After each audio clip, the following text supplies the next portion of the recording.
inscreve no canal aqui, o Alex Dependência Financeira C32, tudo bem?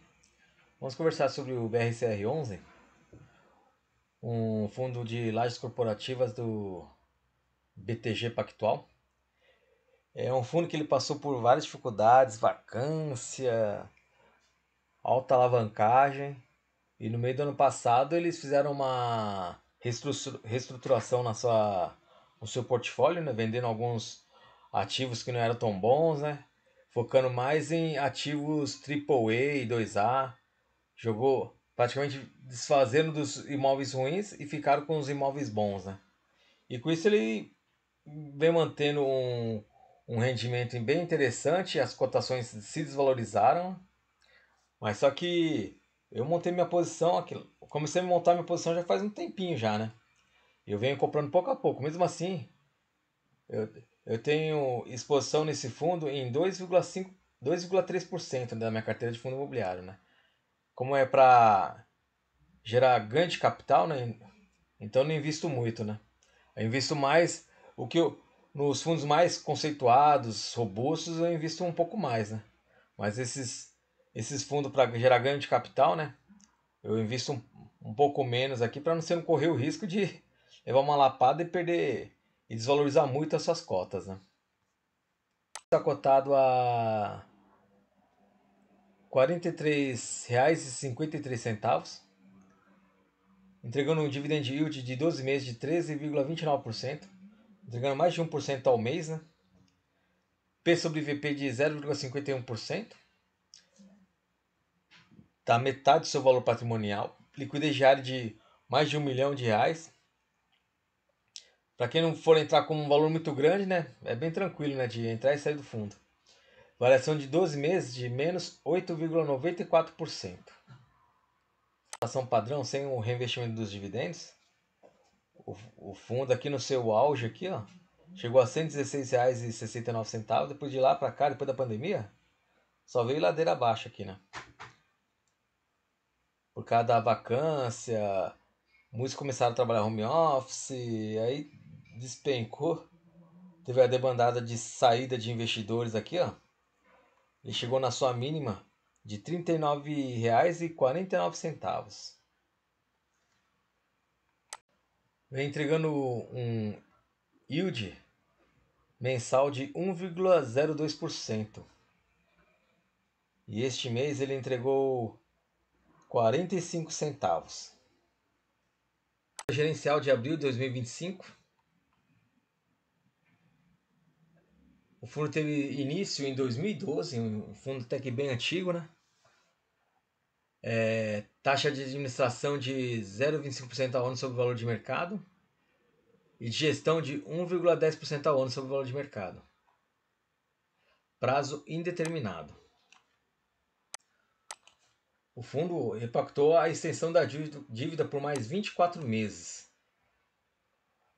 relativa ao imóvel Diamond Tower, que agora vai se encerrar em abril de 2027. E eles melhoraram a sua dívida, né? Que antes era de CDI mais 2,9% ao ano. Eles fizeram uma renegociação e diminuíram a dívida para CDI mais 1,90% ao ano. O fundo tem um valor patrimonial de 2.312, uma vacância financeira de 10,6%, física de 12,1% e possui 9 imóveis. O patrimonial por cota é de R$ 86,79. Evolução da dívida. Nesse meio tempo aqui, ó, de abril a março de 2024, eles fizeram a reciclagem, né? A dívida era bem alta, né? Aí desfazeram de alguns imóveis que não eram interessantes para o fundo imobiliário, diminuiu a sua dívida e desde abril ela vem se mantendo aqui, ó, em 9,3% o LTV da dívida. LTV da dívida quer dizer que o fundo está devendo 9,3% em relação ao seu valor patrimonial. O mesmo comentário que foi falado ali no início do relatório gerencial, né? Que estendeu a dívida por mais 24 meses, que ela Ficou mais barata a dívida, né? Porque agora está em CDI mais 1,90%. Antes era de CDI mais 3,50%. Com essa abordagem, o fundo mantém uma estrutura de capital robusta e direciona os recursos disponíveis para aproveitar novas oportunidades de investimentos ou incrementar a distribuição de rendimentos aos cotistas. O fundo vem mantendo essa dívida há quase 12 meses, né? 254 milhões. Provavelmente o fundo está pagando os juros da dívida mais a correção que é do CDI, né? Então eles estão pagando o valor dessa dívida mais de 1% ao mês, né? O engraçado é que esse relatório gerencial não tem a DRE, demonstração de resultados, né? Para a gente dar uma olhadinha no que ele, qual o valor que está sendo descontado, né? Que é a despesa financeira, né? E sem isso a gente não tem como a gente descobrir qual o valor exato do desconto da despesa financeira, né? A alcance do fundo está em 10,6%. E no final de 2025 correspondia a 11.653 metros quadrados da Torre Almirante, 3.709 metros quadrados do EZ Towers e 1.000 metros quadrados do MV9 e 765 metros quadrados do Sucupira e 351 metros quadrados do Montreal. E já soltaram um guidance aqui, né, até agosto de 2025, banda inferior de 40 centavos, superior de 48 centavos. O fundo possui 9 imóveis, algumas com 100% de participação aqui, né? E pode dar uma observada aqui na linha daqui do classe.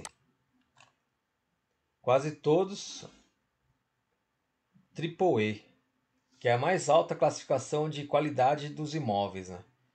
Então eles estão focando mais em imóveis assim de alto padrão, né? Construtivo. E tem inquilinos aqui de peso, né?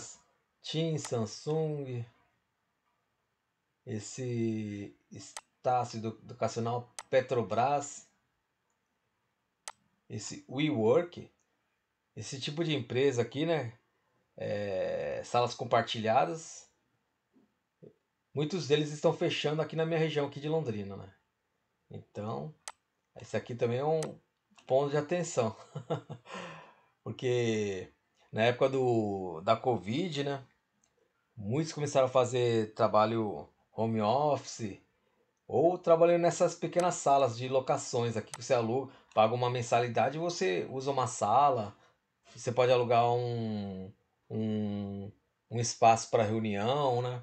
Então por isso bombou muito nessa época aí da Covid, esse tipo de empresa, né? Agora muitos deles estão fechando. A maioria dos contratos de locações, 78,6%, são contratos típicos e 21,4% são atípicos. A maioria dos contratos aqui vão vencer após 2029, né? 41,2%. O fundo tem participação indireta nesses três imóveis, através de fundos imobiliários. E proprietária direta desses imóveis aqui, ó, Diamond, Sucupira, Eldorado, Seu Office, Senado e Montreal. Esse relatório da BTG eu vou te contar, né? Eles podiam colocar aqui a composição do patrimônio líquido, né? Para saber destrinchar tudo que ele tem de patrimônio, né? E a sua alavancagem, né?